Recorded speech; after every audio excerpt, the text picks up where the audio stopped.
So let's jump right into how to make money in stop motion photography. I believe there's 3 things we want to talk about here to give you really good information on this subject. Number 1 is what equipment do you really need to have? There might be some nices to have in there as well, but the stuff you really have to have. Number 2 is, what do you charge? What do you charge to do stop motion? To give people a good idea of where to start and where that can grow to. And number 3 is really how to get clients. So if we cover those 3 things, I think it's going to give you a really good idea on how to make money in stop motion photography. So let's start with the equipment you need. What do you need? Okay, must-haves for doing stop motion. You need a camera and a lens.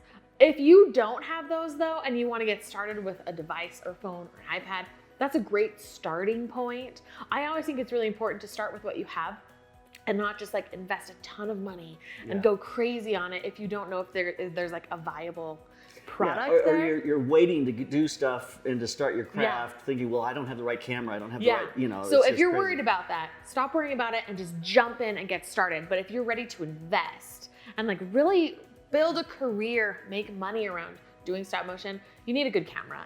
I would suggest to someone who's going to have clients who are going to pay them good money, have a full frame camera, have a really nice camera so that when you deliver a product to your clients, it's something that you feel like you're giving them the best product. Then I think next is camera support. And you have solved this in probably the most unique way I have ever seen. Thank you. And that is, Tricia uses a C-stand. I do. I like C-stands because they're really pretty inexpensive. You can get a great C-stand with a C-stand arm, and I call it a spigot. What do you call it? You call it something else. You're talking about a spud that goes on a spud. I call it a spigot. Oh.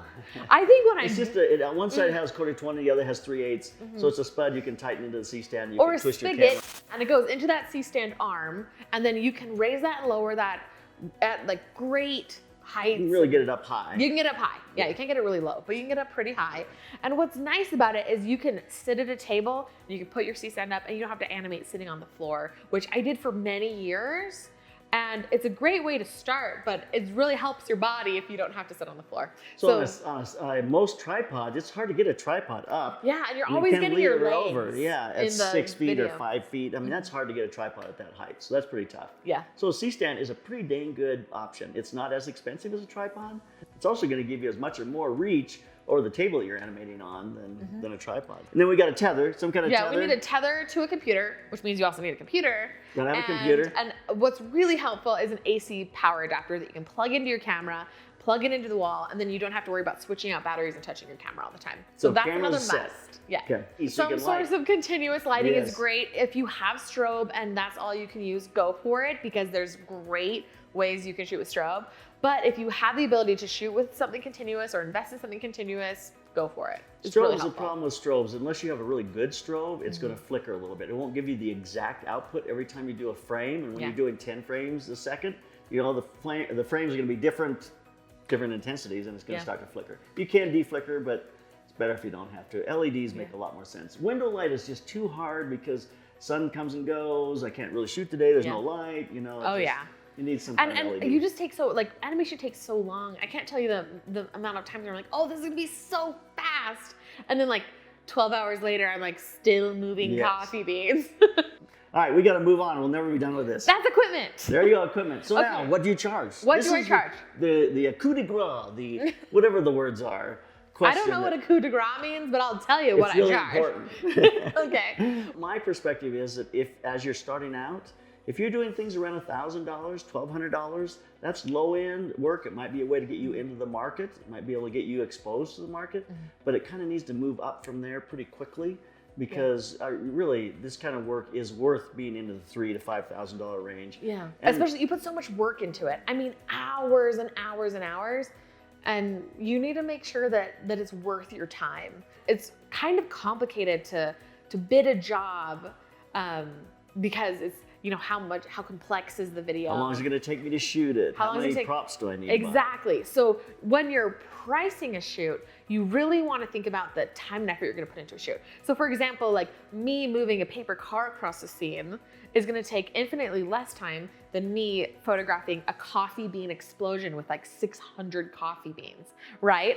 It's just like the coffee bean explosion means I have to move 600 beans for 500 frames and I have to touch a gajillion things and it's gonna take me bazillion hours. So sometimes if you have to illustrate assets or hire an illustrator or spend time drawing and then you have to print and then cut and then build a scene and all these things, so it varies. But usually for an animation between 6 and 15 seconds, I charge around $5,000. And then as you grow in time and complexity, that number increases. A lot of times, if a client has like a very specific budget in mind, maybe they don't want to be paying $5,000, but they want to be paying, say, like $2,000 or $3,000, then we can scale back the scope of the video. And maybe instead of doing, a 15-second video, we can do a 6-second video that loops, or a 5-second video that loops 3 times. And so they still get the length that they need for the budget that they want. So now let's go on to number 3. Number 3 is? How to get clients. This is the biggest question we all struggle with and we all need help with, every single one of us. It's the lifelong process of being in the creative industry. So actively gaining clients at this moment, what I have found is important still. I mean, Instagram is huge for me. I think that there's also emerging platforms that would be really intriguing to look into. TikTok. But I think there's a lot of really cool avenues to share your work. And it doesn't have to be like the big ones like Facebook, Instagram, TikTok, Twitter. It can be a lot of other ways, but putting it out there and showing people your work on social media platforms, I think is so important.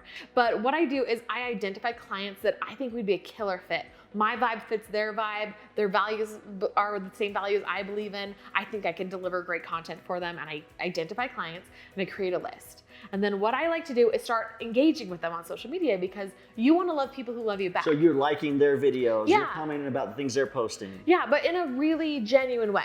And so I actively follow, comment on their Instagram stories, direct message them and be like, you guys are doing a killer job, all that kind of stuff.